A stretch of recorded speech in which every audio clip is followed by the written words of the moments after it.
Mr. President, please. In the political context, the way to earn trust is to perform. And the best politics, I always say, the best politics is performance, because it's something that cannot be taken away from you, and it is something that actually makes a difference in people's lives. Walk the talk, perform.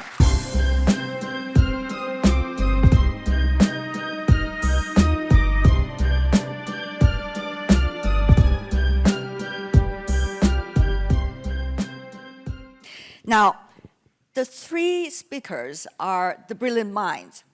Leave me with very little room to ask questions already. But let me do a little bit. I learned from Lao Tzu, one of the ancient philosophers in history. So I would love to ask questions from two ends of the same question. First of all, short-term versus long-term. Every one of us here face that question. You talk about investment. Wonderful, but where's the money? Short-term. What about the future? How do we know that? We love the directions you three gentlemen pointed to all of us in the Asia-Pacific, but we cannot guarantee the certainty of the future you described. So, what about short-term, long-term? Let's go with this way, yeah? Is it okay this time? Professor Schwab, briefly. Short-term, long-term. Certainly, we have to think long-term, and as I mentioned, we have to think in strategic terms. This does not exclude to be very preoccupied with certain short-term issues. I'm thinking particularly, and here, by the way, this region has a great advantage with a higher macroeconomic stability in general compared to some of the European countries. Because fiscal policies are now very difficult to be adopted in order to invest into the future. As you rightly said, we have squeezed out the national budget and the capabilities of government facilitating investments into the future. So business has to come in, whatever you can, and I would invest now as far as I can, and particularly invest into being at the top of the digital and green economy, because this will pay the dividends in the future, being at the forefront of the digital and green economy. What about for a president of a country in the Asia-Pacific? Short-term, long-term? Well, I will be specific to the Philippine experience. Short-term issues are very simple. It is actually, at this point, it is survival for many of our people, simply because prices of fuel, prices of food has risen up to such an extent that they simply cannot afford to survive without assistance from the government. And hence, we are still presently in the Philippines providing just direct cash transfer payments. This is not something that we prefer to do. I don't think that anyone is particularly enamored with direct cash transfer payments, but it is the only way that we can mitigate the situation that our people have. So that is something that we are hoping with the creation of jobs and with the growth of the economy to slowly begin to dial down. And it is with the pandemic beginning to ease, at least in our case, then there's a great deal of hope that that emergency situation will slowly resolve itself into some kind of normalcy. In the long term, there really are, I agree with Mr. Moritz, the changes that need to be made are structural. They have to be done structurally because this is a different world, this is a different economy. And as we were discussing in the green room, he says, we're not playing catch up. And I said, even if you were, what are we trying to catch up to, 2019? I don't think that that's the plan. And so we have to be, we cannot be too married to the ideas that we were holding as truths before, and we have to be willing to make big changes, but with recognition that from what is actually happening around the world. But when we make these structural changes, I like to pick up on the point that Dr. Schwab made, is innovation. We must allow still innovation we must still continue to encourage innovation and to recognize innovations that can actually help and immediately put them into play, or put that, if it's a product, to market, or if it's a system, to implement that system. So the agility that Mr. Moritz is saying, I think, is the key to the future in the long term for not only the ASEAN, Asia-Pacific region, Indo-Pacific region, but for the whole world. Thank you, Mr. President. Short-term, long-term, Mr. Moritz. Let's be very clear for the politicians and the business leaders in the room. You actually need to survive the next 2 years to be able to thrive over the long term. And that requires you to deliver the trust and the outcomes and the immediacy to have the confidence and the trust of others to be willing to change for the long term. You need to deliver the results in the next 2 years to find the investment capacity to fuel the future. So as we think about this, it's a combination of two things. One is making sure you're delivering on the explicit needs in the short to enable the success in the long. Second is to describe and enable the journey. Right now, we talk about climate, for example, and Klaus's point and the President's points.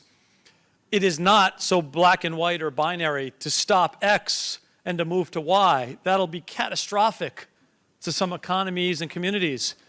It is the journey, a just and inclusive journey, that's going to be very important. And making sure that narrative is better understood by our stakeholders to better manage the short and long term is very, very important. Second question. What kind of state of the world are we in, and therefore the Asia-Pacific region?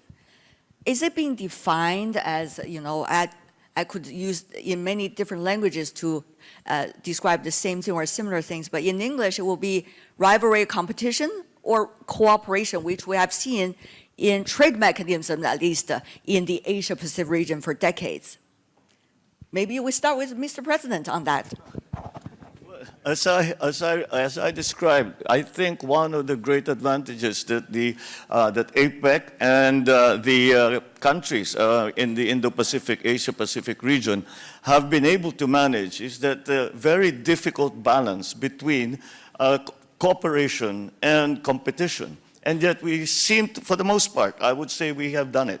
And that is what has driven the growth of the region, is that we are able to compete with one another. But when we find opportunities where partnerships will give the better result, we are all perfectly willing to enter into those partnerships as well. So that, I think, is going to be key. We have done it before. It is the nature of APEC.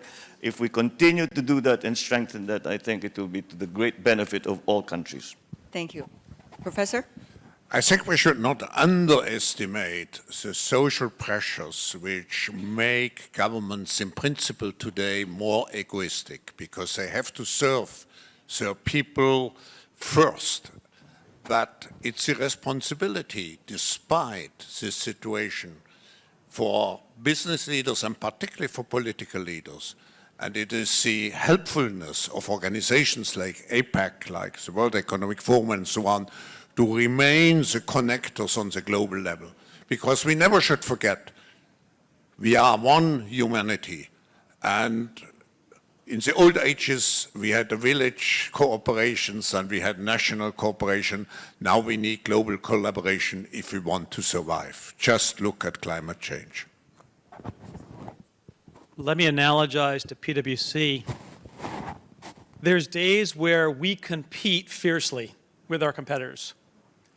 There's days we come together to collaborate on societal opportunities, and we did so working with the World Economic Forum, where the consulting and accounting firms came together to land a recommended set of metrics, because the challenge was not business and a P&L, it was societal.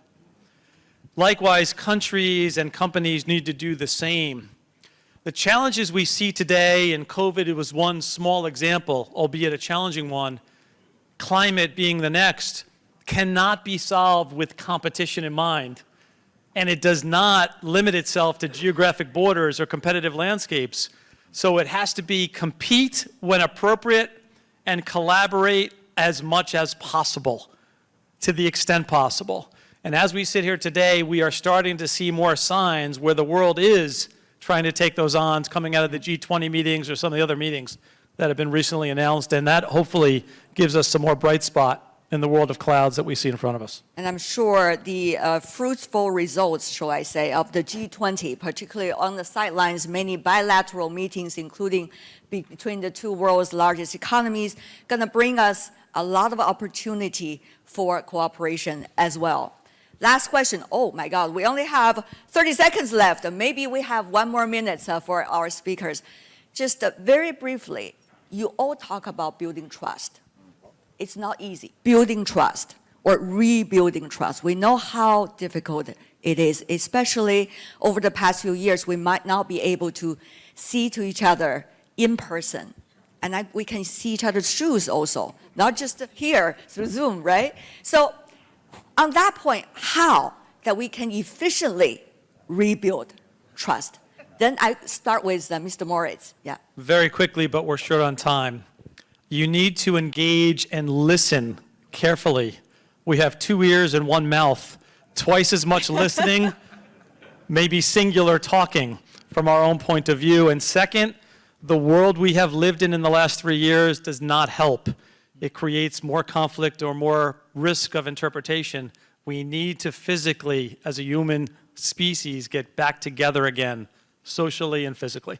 I like that, human species. Yes. Mr. President, please. In the political context, the way to earn trust is to perform. And the best politics, I always say, the best politics is performance, because it's something that cannot be taken away from you, and it is something that actually makes a difference in people's lives. Walk the talk, perform. Perform, and you will get the trust back of the people, and that is what we all politicians, and I'm sure even people from the business side, that's what we strive for. Thank you so much. Professor Schwab. Short answer. Microphone. Short answer to be trusted leaders. Now, what does it mean to be a leader and a trusted leader? You have to have brains, soul, heart, muscles, and good nerves. Let me explain. You have to be really professionals who look forward, strategists. So you have to have purpose. I think you get the trust if you show that you live up to a purpose. Finally, the heart. You have to do with passion what you are doing. And the muscles you have to translate into action and walk the talk. And finally, as we say, we are in a crisis preparing for better times. We have to have good nerves. Thank you. Gentlemen, thank you so much. I think today we have a wonderful scene-setting panel. Not only deliverables for the short term, but also philosophical thinking into the future. Once again, warm applause to these speakers. Mr. President, Mr. Professor, and Mr. Chairman, thank you. Thank you so much.